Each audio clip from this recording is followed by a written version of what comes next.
Hi, my name's Tom and today I'll be talking with you about metaethics. To get us thinking, let's take a look at this cartoon.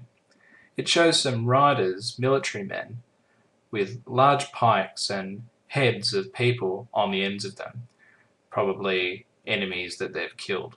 And there are two villages on the side of the road that these military men are passing, and one says to the other, speaking presumably about the enemies that are killed, "They were good people, but they were wrong." So, what is metaethics? Well, in metaethics, we can ask questions which are generally beyond the scope of normative ethics. For example, we can ask questions relating to the nature of ethical terms or judgments. We could ask, what do we mean when we say good? Or is morality objective? We can also reason about moral standards. For example, if a moral standard does exist, is it universal? And finally, we can also discuss the epistemology of morality. For example, what can we learn about morality, or is it possible to learn about morality?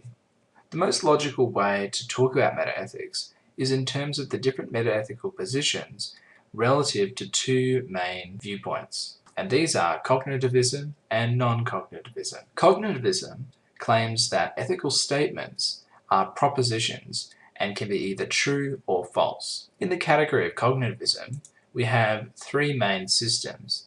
And first I'd like to talk about realism. Realism holds that there are objective facts about morality and that these are mind independent. In realism, there are two main branches, naturalism and non-naturalism. Naturalists hold that what is natural must be good, and non-naturalists admit that what is natural might not be good, but that there are still objective facts which may or may not be discoverable. However, realism as a category has a couple of prominent problems. One of the most prominent problems for realism is the is-ought problem. What is does not necessarily tell us what ought to be. For example, a tornado causes mass destruction and is natural, but ought that be the case? If we could control the tornado or make it not happen, surely that would be morally preferable. Another related problem is the open question argument. We could ask the question, flowers are pleasant, but are they good? But what we can't ask is, flowers are pleasant, but are they pleasant? That's just asking the same thing. And although you could say that because flowers are pleasant, they are also good, it is an open question. You can debate it either way. And so in this sense, how can we say that morality is objective? The next theory I want to talk about is error theory.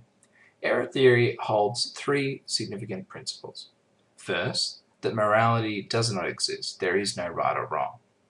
Second, that because there's no right or wrong, all our judgments about what is right or wrong is essentially false. And the third point is a caveat to the second, that although we are always wrong, we still try to make moral judgments. Oppositely to realism, subjectivism maintains that morality is made true or false by people or societies. Here are the subjectivism theories I'd like to talk about. First, let's look at individual subjectivism. Individual subjectivism is where you determine your own morality, and what is right for you might be wrong for me, and vice versa. Another theory, cultural subjectivism, is quite similar to individual subjectivism, except for the fact that instead of an individual determining their morality, it is a culture group which determines the morality of that culture group. An advantage to both individual and cultural subjectivism is that they account for the myriad of differences that we see among people and societies. It also allows for change over time. However, two theories in subjectivism which don't allow this sort of change are ideal observer theory and divine command theory. First, I'll talk about divine command theory. Divine command theory, as the name suggests, essentially posits that there is a God and that a God or some sort of divine supernatural being created morality and gave it to us or dictated it. And therefore it's subjective in the sense that it was determined by a person, and that person was God. Other than the dubious existence of God, there is an important dilemma when it comes to divine command theory. And what this boils down to is the question of, is something moral because God decided it so, or because it independently is? In the case of the former, then morality is quite arbitrary, perhaps completely arbitrary. In the latter case, we haven't really made any ground, and we could pick another sort of theory to explain where morality exists independently of this God. For example, this God might decide that morality exists at the individual level or the cultural level in a subjective sense, or perhaps that it is embedded in nature. Like divine command theory, ideal observer theory tries to look at morality through a third-person perspective. However, this third person doesn't have to exist. Instead, they're just a hypothetical person, a hypothetical observer. And so when we are trying to determine what is moral, we have to rationalize as if we were an ideal observer. Of course, the problem of this theory is that no ideal observer exists. We lack perfect rationality and imagination or information or whatever else we might ascribe to an ideal observer. All of the theories I've talked about so far fall under the general category of cognitivism. However, in contrast to all these theories is the category of non-cognitivism.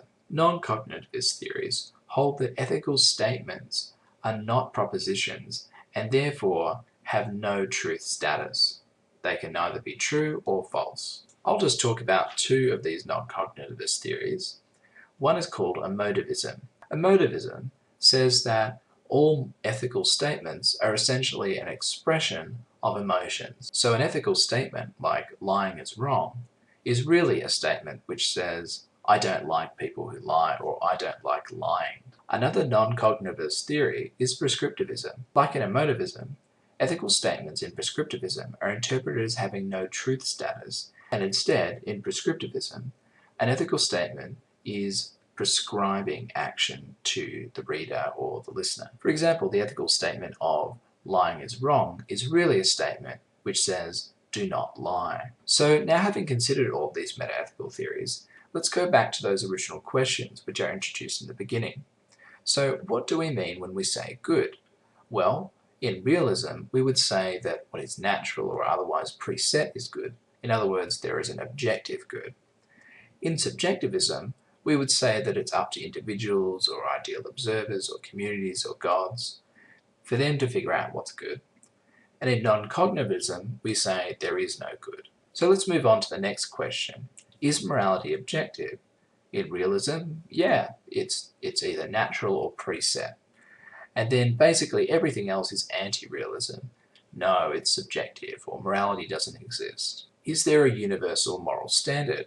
In realism, ideal observer and divine command theory would probably say yes, there is a universal standard, seeing as in realism, morality is objective, therefore it would be universal. Similarly, an ideal observer or a divine commander would have to be universal. Oppositely, everything else is basically a no on that front. Finally, how can we learn about morality? In naturalism, we can learn from nature. What is natural is good. In individual and cultural subjectivism, we can learn from ourselves or others. In the case of ideal observer and divine command theories, we can rationalize as a near ideal observer, or we could try to learn from a god. But how we would go about this is anyone's guess. And of course, where there is no morality, there is nothing to learn. So in summary, many metaethical positions exist, however all have pros and cons. Two main categories of metaethical positions exist.